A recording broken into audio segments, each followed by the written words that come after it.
DK Shivakumar ಸರ್ಕಾರದಲ್ಲಿ ಸಂಪುಟ ವಿಸ್ತರಣೆಯಾಗಿ 1 ತಿಂಗಳು ಕಳೆದಿಲ್ಲ. ಆಗಲೇ ಸರ್ಜರಿ ಮಾಡುವ ಬಗ್ಗೆ ಚರ್ಚೆಗಳು ಶುರುವಾಗಿದೆ. ನಾನಾ ಕಾರಣಗಳಿಂದ ಸಂಪುಟ ಸರ್ಜರಿಗೆ ಸಿಎಂ ಮನಸ್ಸು ಮಾಡಿದ್ದಾರೆ. ಈ ಕುರಿತು ಒಂದು ವರದಿ ಇದೆ, ನೋಡೋಣ ಬನ್ನಿ.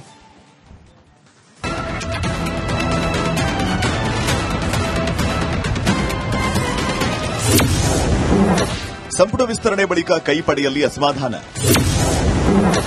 ಸಿದ್ದರಾಮಯ್ಯ ಮನವೊಲಿಸುತ್ತಾರಾ ಸಿಎಂ ಡಿಕೆಶಿ?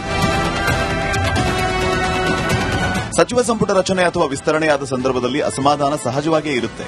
ಕೆಲ ದಿನಗಳ ಬಳಿಕ ಅಸಮಾಧಾನ ತಣಿದು ಒಟ್ಟಾಗಿ ಕೆಲಸ ಮಾಡ್ತೀವಿ ಅನ್ನೋ ಹೇಳಿಕೆಗಳು ಈ ಹಿಂದೆ ಬಂದಿದೆ. ಆದರೆ ಡಿಕೆ ಶಿವಕುಮಾರ್ ಸರ್ಕಾರದಲ್ಲಿ ಸಂಪುಟ ವಿಸ್ತರಣೆ ಬಳಿಕ ಅಸಮಾಧಾನ ಈಗಲೂ ಕೂಡ ಹೊಗೆಯಾಡ್ತಾ ಇದೆ. ಸ್ವತಃ ಮಾಜಿ ಸಿಎಂ ಸಿದ್ದರಾಮಯ್ಯ ಆಕ್ರೋಶಗೊಂಡಿದ್ದು ಕಾಂಗ್ರೆಸ್ ಪಕ್ಷದ ಸಭೆಗಳಿಂದ ಅಂತರ ಕಾಯ್ದುಕೊಂಡಿದ್ದಾರೆ. ಹೀಗಾಗಿ ಸಿದ್ದರಾಮಯ್ಯ ಮನವೊಲಿಸುವುದು ಸಿಎಂ ಡಿಕೆ ಶಿವಕುಮಾರ್ಗೆ ಅನಿವಾರ್ಯ ಆಗಿದೆ. ಸಿದ್ದರಾಮಯ್ಯ ಮನವೊಲಿಸಬೇಕು ಅಂದ್ರೆ ಸಚಿವ ಜಮೀರ್ ಅಹಮದ್ ತಲೆದಂಡ ಆಗಬೇಕು. ಇದೇ ಪಟ್ಟನ್ನ ಸಿದ್ದರಾಮಯ್ಯ ಹಿಡಿದುಕೊಂಡು ಕೂತಿದ್ದಾರೆ. ಇತ್ತ ಹಠಕ್ಕೆ ಬಿದ್ದು ಜಮೀರ್ ಸೇರಿಸಿಕೊಂಡಿರುವ ಸಿಎಂ ಡಿಕೆಶಿ ಇಕ್ಕಟ್ಟಿಗೆ ಸಿಲುಕಿದ್ದಾರೆ. ಜಮೀರ್ ಅಹಮದ್ ಕೈಬಿಡುವ ಬಗ್ಗೆ ದೆಹಲಿ ಮಟ್ಟದಲ್ಲಿ ಮತ್ತೊಮ್ಮೆ ಚರ್ಚೆ ಆಗಲಿದೆ.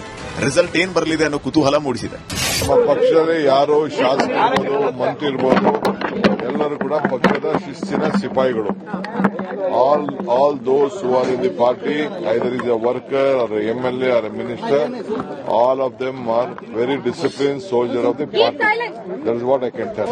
ಇನ್ನು ವಾಲ್ಮೀಕಿ ನಿಗಮ ಹಗರಣದ ಆರೋಪದ ಮೇಲೆ ಸಚಿವ ಸ್ಥಾನದಿಂದ ನಾಗೇಂದ್ರ ತಲೆದಂಡ ಸಿದ್ದರಾಮಯ್ಯ ಸರ್ಕಾರದಲ್ಲಿ ಆಗಿತ್ತು.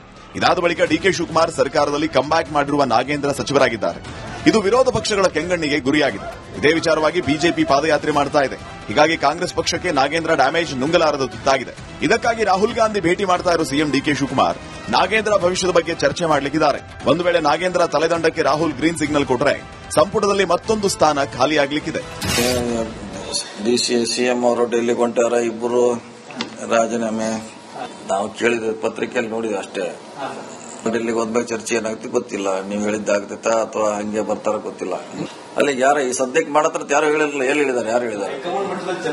ಚರ್ಚೆ ಎಲ್ಲ ನಮ್ನೇ ಇದ್ದಾರೆ. ಈಗ 5 ಮಂದಿ DCM ಆಗ್ಬೇಕಂತ ಚರ್ಚೆ ಆಯ್ತು, ಒಬ್ಬರನ್ನೇ ಮಾಡಿದ್ರು.